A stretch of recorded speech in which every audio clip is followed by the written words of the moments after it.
I want to share with you 3 signs that you're probably got some trauma and how to actually heal it. Everybody has trauma, and everybody receives information differently. This is why 2 people can grow up in the exact same household, 2 different siblings, same parents, same situation, and you would pull them apart at age 21 and they would have fully different recounts of their childhood, having different traumas, different things that came up that really triggered them or hurt them.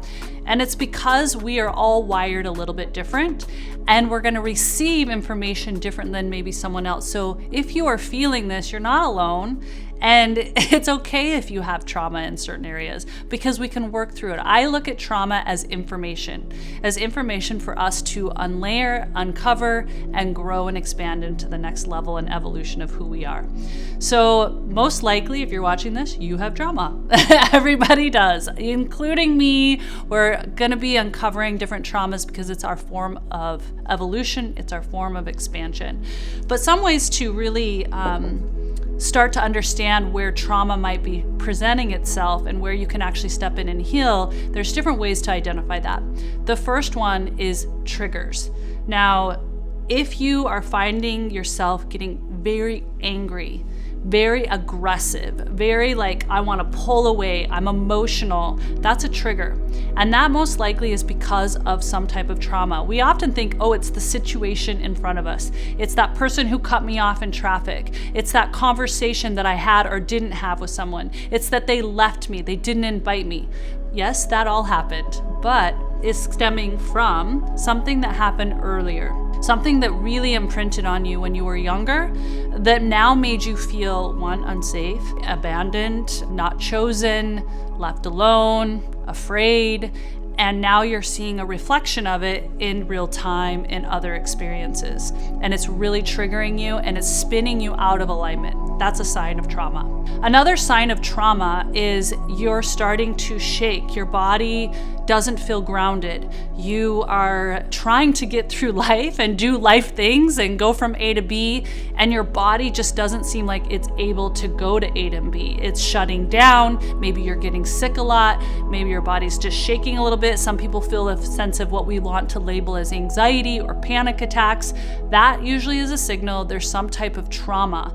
And like I said, we might think it might be the situation, it might be the job, it might be this environment I'm in. And yes, it is, but it's also coming from something that you experienced most likely when you were younger. And I dare to say even something that might be in your DNA from a past ancestor, because that can happen too. And you might be like, I have no idea why I'm experiencing this. I don't even remember anything in my childhood.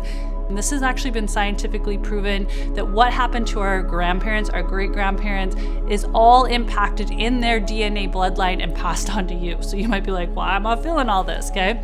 The third way that you would know that you've experienced trauma is this almost shutting down feeling. And some of us feel this and it shows up like depression. It's just like, I'm shutting down, I don't want to feel. I do feel, but it's very heavy.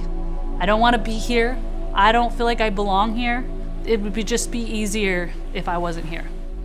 And that one can get a little dark. That one can feel a little scary.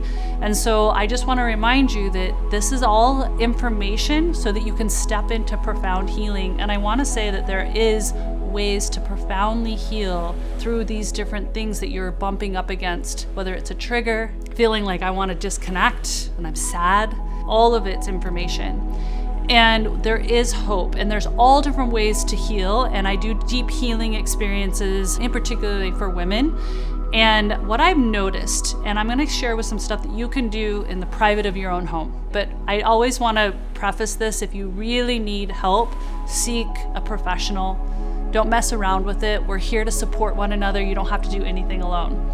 But the first thing that I want to share, that if you want to just try some things on your own, is one, really pulling back from social media. This might seem really simple, might seem like, how does this affect my trauma? Social media is so prevalent right now, and they're finding this huge association with spiked levels of anxiety, depression, and panic attacks for those who are consuming a lot of social media. So I want you to take a really quick inventory, be really honest, how much social media are you doing? Your phone will even tell you. If you're doing social media for over 5 hours a day, you could be in heightened risk of extreme panic attacks, depression, anxiety. The average human, you're not going to believe this, gets 8 to 9 hours a day. There's been massive studies on this. No wonder we feel disconnected. No wonder we feel triggered all the time. We feel depressed, sad, because we are watching what we think are our friends, our family, someone else that we think is cooler than us, live a highlight reel. And it makes us feel less than. And so I want to invite you to put a timer on your phone. I had my daughter set up something that would turn off my phone, turn off those apps at a specific time each day. And I told her not to tell me the password because I needed to set up boundaries even. And it's okay, like people that you might look up to or people that you think have it all together still need to set boundaries in their life as well. And maybe even more so. That's one thing, is really lessening your time on social media. And I dare to say even replace that time with connecting things such as nature. Nature is the greatest healer we actually have. And most of us are just bypassing it. We think we have to spend a lot of money for healing, for actually healing to exist, when nature's absolutely free. So start every day walking on the earth, maybe looking at the sun, and implement each day getting out in nature and noticing the trees, hearing the birds, like really being present to those sounds, those smells, the textures of nature. This is going to be game changing for you. Touch a tree, hug a tree. Nature is our greatest healer. The second thing that you can actually do is really start to, now this is a little bit more advanced. Let's say that you keep bumping into pretty toxic relationships, whether it's in female form or a lover form, and you're like, my goodness. And you might be in a relationship, but you're like, okay, this pattern in our relationship keeps coming up. I keep feeling unappreciated. I keep feeling like I'm not getting the love I desire. Whatever the thing is, that's information, that's feedback. So most likely when you were younger, and you might not remember the memory, you received some form of that same feeling. It might be that I'm not loved enough, or I have to do more, I have to work harder, I have to make a certain amount of money to receive love, or I have to be a certain look or whatever to receive love. And so what you're going to do is you're going to see if you can remember a memory. It might be from a father or mother where you tried to receive love and you didn't get it the way you wanted. So often I'll just tell people this: whose love or affirmations or acknowledgement did you mostly want from? Was it your mother or your father? And most of you can kind of tell, like if you could get a compliment from one of your parents, who would you really like to get it from? Or who do you feel like you just don't get it from? So find that person. It might be your mother, it might be your father. And I'm not blaming, and you shouldn't blame any of them. You're just taking that as information, and then you're going back and going, okay, where did I not hear certain things, or where did I not feel love? This can be reused for anything. So I'm gonna give you an example. So I used to be afraid, like this was a really constant thing in my adult life, of making mistakes. And I was like, obviously in my past, I probably made a lot of mistakes as a kid. So I was like finding one memory where I made a mistake, and I actually came to one. And it was when I was little and I was in the grocery store with my mom, and I really wanted to please my mom. I wanted to help her. I knew she was busy, she was grabbing groceries. And so I was like, I'm gonna help her. I know she needs eggs. So I went over to go get the eggs, and I'm little, like I'm probably like 4 or 5, just when my memories are popping online, and most likely the same for you. And I remember this moment because I'm like grabbing the egg carton, and I'm like so excited because I'm helping my mom, and I go to put them in the cart and they like spill out everywhere, like a dozen eggs all over the floor. And my mom, just in probably her hurriedness and her imperfection as a human, she was a lovely mom, she was like, oh my gosh, Danette, you're so clumsy. I can't believe you don't touch anything. Don't touch anything. Like she's all flustered. Then like the store person comes in, they're like cleaning it up. I'm so embarrassed as a little kid, as you can imagine, right? And that was an imprint. That was a moment. And most of us have these moments of imperfect times with imperfect humans that get imprinted in ourselves. And for me, I was like, if I make a mistake, it means shame. Even though I had the best intentions, it could go really wrong.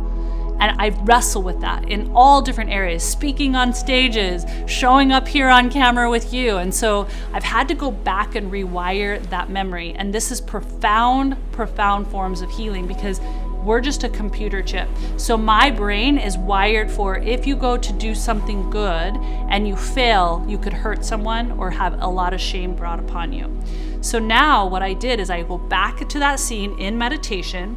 I see that little girl and she's carrying the eggs over, and she goes to put them in the cart and they spill everywhere. So you go back to the memory, and sometimes that's really hard depending on your memory, right? And you go back, and then you start to see what you actually would have liked to happen. It still happened, the eggs spill, but then I see my mom going, "Oh, it's okay, honey, it's just eggs, it'll get cleaned up. I so appreciate you trying to help me. Thank you so much." And my little girl being a little embarrassed, but like, "Oh, my mom saw that I was trying to help. It's not a big deal, it's just eggs. The mop will get it in like, 2 minutes. And then I see the store clerk come over, and my mom's like, "Oh, she was totally helping, not a big deal, I'm so sorry, is that okay? Can you clean that up?" And then she gives me a hug, and we walk down the aisle. And I'll do this for 7 days straight, every single morning, and sometimes in the evening, rewiring that scene. So replaying the scene of what I actually truly desire and what I would have loved as a little girl. And you can do this with any scene in your life. And what happens over time is the brain starts to lessen that frequency. The brain and the cellular memory start to loosen up and rewire into a frequency of, when I help and when I serve, I actually am acknowledged for it. I might make mistakes, things might go wrong, but I'm still loved regardless. See how that works? That's really deep work, but it's profound work. And if you're willing to do it, you can rewire so many past traumas in your life. I've done this with, I would say, hundreds and hundreds of women and seen profound results, even from people sexually assaulted to really extreme traumas, to living a life where they feel free, where they feel like they can actually enjoy life, where it feels like almost like those shackles of the heart are opened up. So those are the most two profound that I can tell you right now that you can do and start doing on your own. And I want you to know that you're not alone in your traumas. It's a very normal thing. We're gonna always have traumas. This is just information for our growth, for our evolution, so that we can grow into the fullest, truest potentials of who we truly are.